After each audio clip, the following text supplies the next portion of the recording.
Всем привет, с вами Дэн. Время от времени в комментариях под видосами вы мне пишете, покажи какие-нибудь дорогие китайские часы премиального качества. Ну, пожалуйста, вот вам H-Losser Original. Выпускает дорогие часы, и в данном случае у нас настоящий турбион в этой коробочке. Давайте открываем, смотрим. Значит, эту марку можно приобрести как на их официальном сайте, так и на AliExpress. Я ссылочки поставлю в описании к видосу. Знаешь, здесь что у нас написано? Серия Астроном, да, фаза Луны есть, калибр А4610, 80 часов запас хода, 28 800 полуколебаний в час, 27 камней, 5 атмосфер или 50 метров здесь водозащита. Калибр, да, 9001, это парящий турбион. Так, ну давайте сначала посмотрим, что у нас здесь в мануальчике интересного. Значит, на английском языке здесь вот их разнообразные продукты. Они, в принципе, выпускают достаточно большое количество хамажей, но понятно, что вправе здесь мы ожидать какое-то интересное, прямо интересное качество. Ну, в общем, здесь механизмы с такой прям приятной проработкой. Все здесь в мануальчике детально расписано. Ну что ж, вот этот мануальчик мне понравился. Достаточно информативный, качественный и заодно еще как бы и рекламный. Да? То есть, если вам что-нибудь понравилось, вы можете это взять. Здесь, значит, вопросы-ответы про часы, про модели. Слушайте, прикольно, первый раз такой вижу. Q&A, да, своеобразный. Ну что ж, это неплохой подход. Давайте смотреть, что же там в коробочке. Удивит ли и порадует ли нас и то, что внутри. Опа, ага, прикрыты часы, хорошо. Значит, здесь международная гарантия, карточка с уникальным номером. Хорошо. Тряпочка зелененькая, очень даже приятная, брендированная, да еще и с логотипчиком, да, у нас здесь есть. Хорошо. Ну и, собственно, вот они сами часы. Давайте коробулечку сюда немножко в сторону, ну и смотрим. Хамаш — это Роже Дюбуа, если я не ошибаюсь. Где тут наш турбион? Вот он, наш турбион. Скелетонированные часы, так что будет интересно смотреть на макровидео, чего там как. И, значит, что в этой модели у нас еще? Сверху сапфировое стекло. Ремешок сделан под крокодилы кожаный. Корпус 316L. И стоят они на официальном сайте что-то типа $800 или примерно 50 тысяч рублей, там, в зависимости от какой курс. Вот, а на Али такую же прям точно модель не нашел на момент записи видоса, но похожие стоят где-то около 40 тысяч рублей. То есть на Али немножечко подешевле. Так, и у нас тут еще чего есть? У нас тут этикеточка. Ой, этикетка мягкая такая под кожу. Так, застежка. Застежка непонятно как открывается. По крайней мере, пока. Опа. О, смотрите, как приятно все сделано. Отличная зеркальная полировка. Хорошо. Ну, что касается ремня, то я хочу сказать, что тут он аккуратно прострочен, достаточно мягкий. И имеет систему быстрой замены. Приятно вот это здесь оранжевое изнутри сделали. Ну, честно говоря, не скажу, что это какой-то прям супер ремень. Плюс вот эта текстура крокодила, она, естественно, выдает сразу, что это на самом деле не крокодил, а просто обычный ремень. Поэтому я бы здесь поставил что-нибудь такое приличное, хорошее. К тому же, ну, часы дорогие. И мы сейчас разберемся, насколько они хорошо исполнены.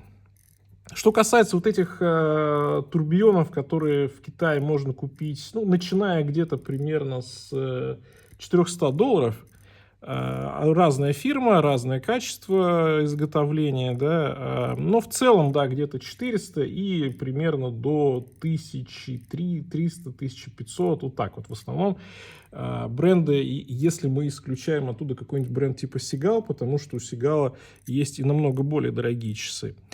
Вот, поэтому турбион это не новинка в целом, да, для китайских небольших микробрендов, но вопрос всегда в качестве сборки, в настройке механизма, в том, насколько хорошо исполнен циферблат, корпус и все остальное. И сейчас как раз благодаря тому, что у нас здесь скелетон, а скелетон очень трудно, очень дорого сделать, мы как раз с вами разберемся, насколько вот этот Age Loser делает хорошо свои часы. Что могу сказать сразу, да, мне нравится здесь, как исполнено сатинирование. Очень приятно, грани хорошие такие, резко выглядят, при этом они достаточно мягкие, потратились.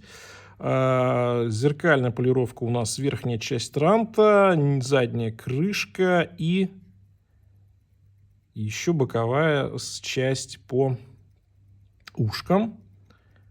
Очень приятно все исполнено. Хорошо, так знаете, дорого-богато выглядит. Невысокий корпус. Круто.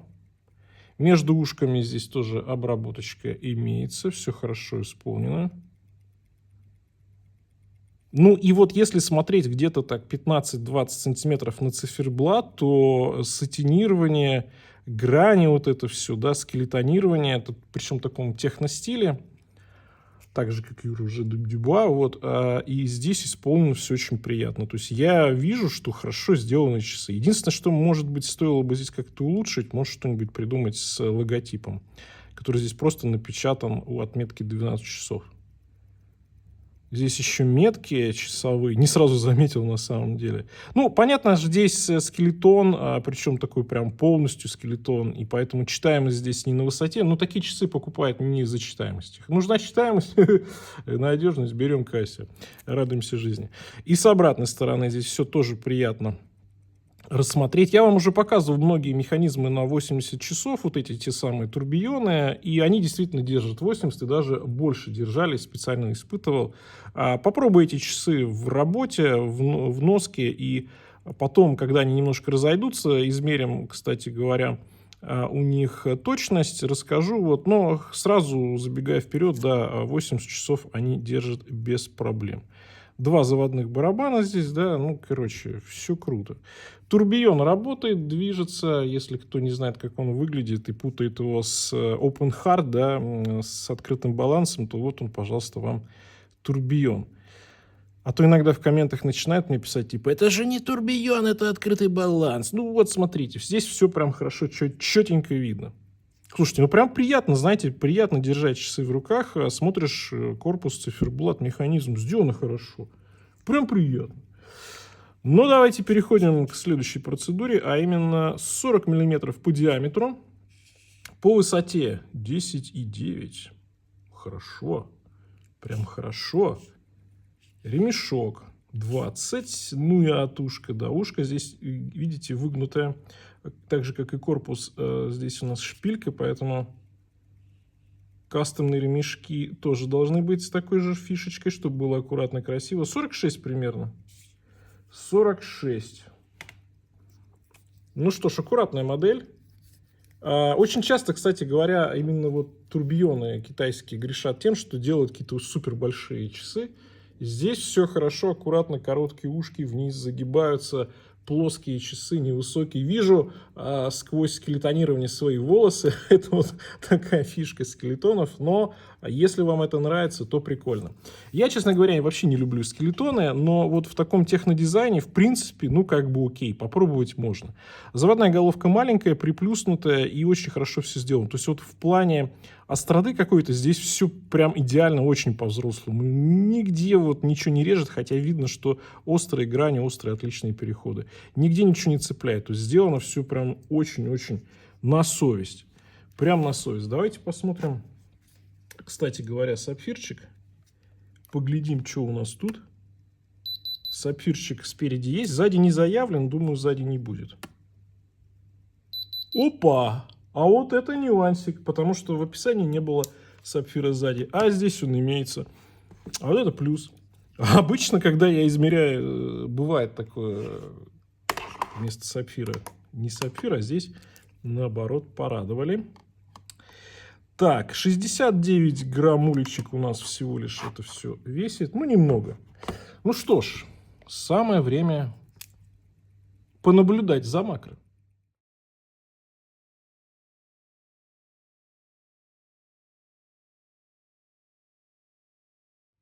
Честно говоря, хотелось бы, чтобы часы меня порадовали, потому что не дешевые, и вроде как пока что все неплохо.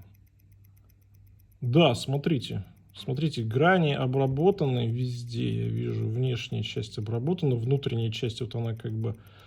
Да, посмотрите. Посмотрите, у нас сатинирование по деталям, по всем мостам. А? Круто. И внутри все вот эти скелетонированные прорези, они тоже отработаны. То есть вот эта вот зеркальная полировка. Ну, не сказать, что это прям высшего класса, да, отделка, внутри я имею в виду, вот где вот эти такие, да, у нас овальные моменты, но очень прилично, очень прилично. И внутри тоже есть зеркальная полировка. Стрелки хороши прям. Сатинирование и по бокам. Стрелки не плоские, что ли? Не пойму. Не пойму, плоские? Нет, вроде плоские. Вот, и с боковой части еще и зеркальная полировка на стрелках. И турбион, собственно, персоны. Пыли я какой-то не вижу. Классно переливаются часовые метки. Внутренняя часть разметки здесь тоже с сатинированием. С такими как бы выемками. Знаете, вот, конечно, может, не все со мной согласятся, но вот по качеству сатинирования, по качеству отделки, да, всего этого скелетонированного безобразия, я бы сказал, что многие бренды, вот тот же Марис Лакура, который я вам показывал, где-то 1200 или 250 рублей они стоят, скелетоны, лет 5 назад показывал, они будут сильно хуже, чем вот эти Age Losser. Да тут к тому же еще и турбион. Круто. Честно скажу, я удивлен.